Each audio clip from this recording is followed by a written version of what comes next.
2024 সালের 7 জানুয়ারির বিতর্কিত নির্বাচনের বিপুল পরিমাণ সিলমারা ব্যালট পেপার পাওয়া গেল জেলা প্রশাসকের বাংলোর অভ্যন্তরে থাকা বাঁশঝাড়ের গর্তে, যা নিয়ে শুরু হয়েছে তোলপাড়। সেই সাথে পাওয়া গিয়েছে কম্পিউটারের হার্ড ডিস্ক, টেলিফোন, সিলগালা করার উপকরণ ও ভোটার তালিকা। শনিবার নাটোরে জাতীয় গোয়েন্দা সংস্থা সদস্যদের তথ্যের ভিত্তিতে জেলা প্রশাসকের পুরাতন ডাক বাংলো থেকে দ্বাদশ জাতীয় সংসদ নির্বাচনের বিপুল পরিমাণ সিলমারা ব্যালট পেপার উদ্ধার করে আইনশৃঙ্খলা বাহিনীর সদস্যরা।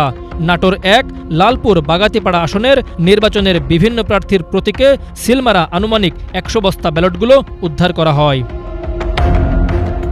মূলত জেলা প্রশাসকের পুরাতন বাংলোর ভিতরে পুকুরে অস্ত্র উদ্ধার অভিযান চলছিল। এ সময় ব্যালট পেপারগুলো গোয়েন্দা সংস্থার সদস্যদের নজরে আসে।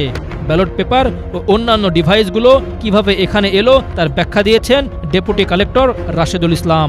রুমগুলা অনেকগুলাতেই হচ্ছে গিয়ে লক নেই, তো আমরা যতটুকু জানি যে হ্যাঁ এটা যেহেতু হচ্ছে গিয়ে পুরাতন, এটার আর কাজ নাই এবং আমাদের জেলায় দ্বাদশ জাতীয় ইলেকশনের কোনো ইয়াতেই আসনে কোনো মামলা নেই, সেহেতু হচ্ছে গিয়ে আমরা এটা এখানে এনে সংরক্ষণ করে রেখেছিলাম।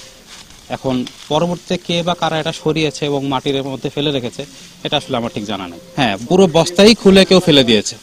আর ডিভাইসগুলোও এগুলো আমাদের ডিসি অফিসেরই পুরাতন ডিভাইস, যেগুলো এখানে স্ক্র্যাপ হিসাবে এনে ফেলে রাখা ছিল। না, ওরকম কিছু তো মনে হচ্ছে না, কারণ আমরা যতটুকু জানি যে এখানের কোনো আসনে, দ্বাদশ জাতীয় সংসদের কোনো আসনেই কোনো মামলা হয়নি, যার কারণে এখানে জালিয়াতির কোনো প্রশ্ন নেই। এই ব্যালটগুলো তো রাখার নিয়ম হচ্ছে 6 মাস। 6 মাসের মধ্যে কোনো মামলাও হয়নি, কোনো ইন্সপেকশনও হয়নি। 6 মাসের পরে তখন হচ্ছে গিয়ে আমরা যখন হচ্ছে গিয়ে উপজেলা পরিষদ ইলেকশন হয় তখন আমরা এটা সরিয়ে এখানে রাখি।